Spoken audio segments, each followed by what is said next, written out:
I am not a fan of Isekai Manga, so I finally read one. Isekai directly translates to otherworld or another world. It is a type of genre within manga about people being transported to another world where they have to try and survive. Isekai has become increasingly popular over the years. You might recognize it better with these popular works, and there's a lot of variations of what it means to be an Isekai manga. Typically what's popular is fantasy setting mixed with RPG mechanics, a leveling system, a stat system, etc. The reason I don't really enjoy Isekai manga is because I find it to be rather repetitive. Not in the sense of how the story is being told, but more so its structure, tonally, atmospherically, thematically. This isn't to punch down on Isekai, but a lot of the time I find them centraling on the exact same themes. Which is funny because you could take the Isekai genre and apply it to quite literally anything that is another world. But for some reason the fantasy element seems to be the most popular, so we keep diving back into there with more RPG elements and mechanics.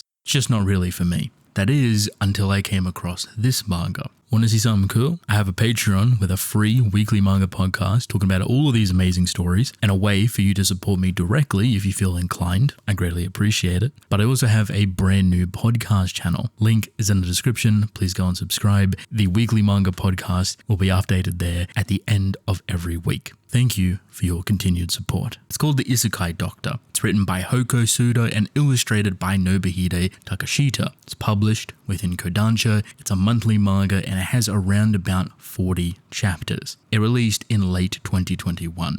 This has gained a lot of traction as of recently, and I've always had it on my radar, and I thought now would be the perfect time to dive in, to open up my doors to Isekai manga, and to open up the doors to more Kodansha stories, which are a little bit difficult to get your hands on nowadays. The Isekai Doctor is exactly what it sounds like. It's a isekai story about a young doctor that gets transported from the human world into a fantasy world. It's still the typical fantasy-orientated elves, dwarven, etc., mixed with dragons, chimeras, and other creatures alike, but there's something different about it, at least for me. The story follows a young doctor called Yoito Amami, and he is a very gifted doctor. He's someone that's very passionate about the medical industry, being able to help people of all different shapes, sizes, coming from any walks of life. He does not hold any grudges. A big driving force for him is being a doctor in places that desperately need it. So places that may be a little bit more secluded, islands or villages that are difficult to access or don't have a main infrastructure like a hospital where doctors can reside easier. So he decides to get transferred to a place that is very remote, a very small village, and on the night of his arrival, a massive storm rolls through and he gets transported to a brand new world. There's no real downtime to this story. The world is surprising to him, but it comes in the form of learning. First and foremost is medical, being able to study all of these different things, these creatures, these leaves, these plants, what can and can't be used for a medical crisis. Very early, he comes in contact with a little slime fella called Elder, called L for short. And this little fella is very mysterious, wanting to help Amami on his noble quest to become a doctor in this new land that have no doctors. He comes across a young girl that is a beast folk slave. She's heavily injured, and he manages to save her rather effortlessly by using the tools that were brought with him when he was transported.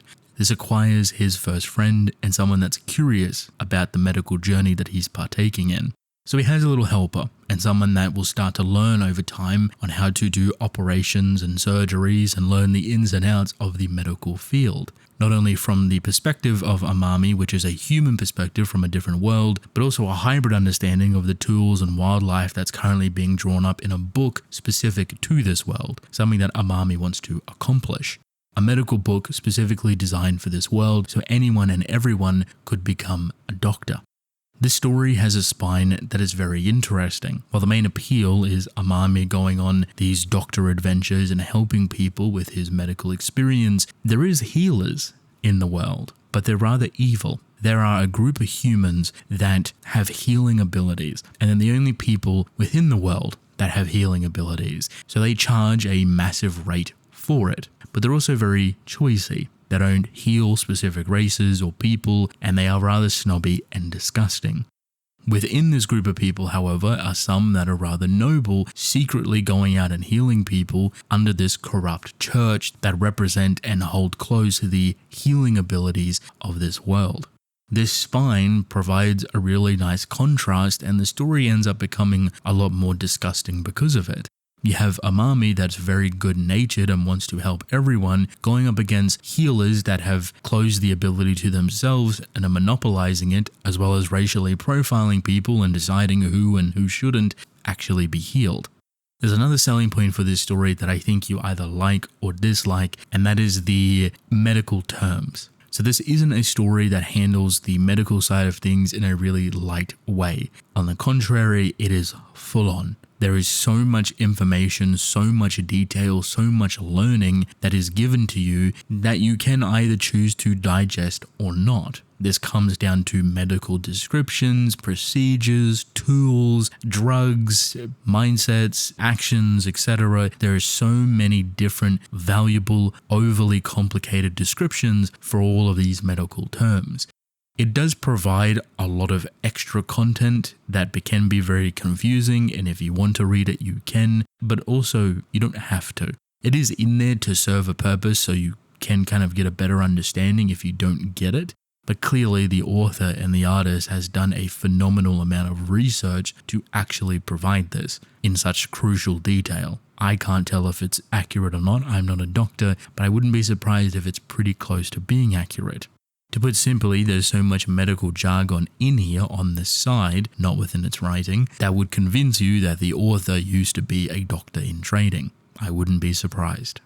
I found this story very curious because of all of these elements. There was an enjoyable path to progression, Amami learning about the world and wanting to provide this healthcare for people, as well as wanting to do a book and build a hospital, and basically continue living his life as he would back home. He never really questions the legitimacy or the logic of how he even got here. He kind of just moves on and gets to work. He's a really dedicated doctor that a lot of people can love because of the attitude that he brings, which is a can-do attitude. Someone that never gives up and is willing to help absolutely everyone, friend or foe.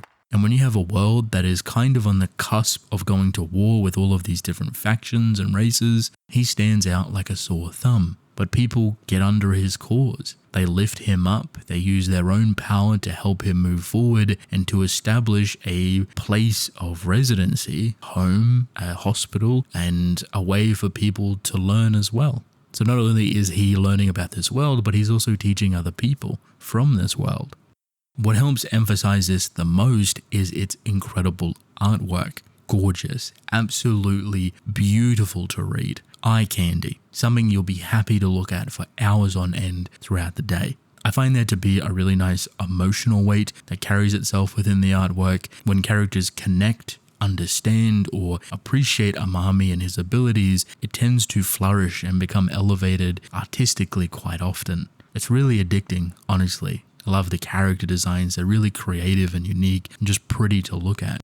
This is a type of manga that even if you can't really get behind the story itself, maybe it's not your cup of tea, the artwork will definitely carry you really far. But coming from my own experience with Isekai, I rather enjoyed this. It's nothing all too serious or even out there, but it's very well crafted. It's got an immaculate amount of detail, it's beautifully drawn, it's got this very dark spine to it that kind of cascades around all different corners of this world, and it's honestly just waiting to explode in popularity. I think this is one of those mangas that once becomes an anime and is beautifully animated can garner such a large fan base because of its simplicity of an isekai.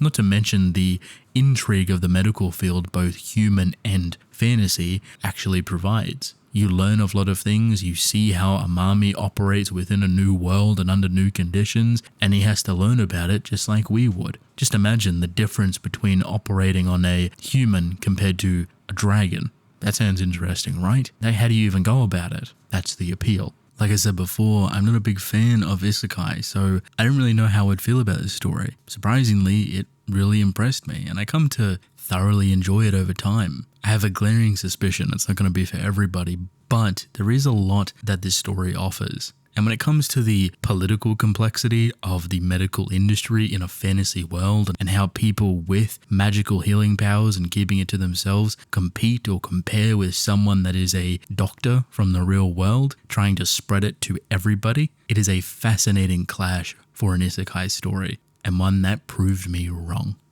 I had a really fun time with this. I plan to continue reading it, and if it sounds interesting to you, I highly recommend you check it out. But that's basically it. I hope you enjoyed, and I'll see you later.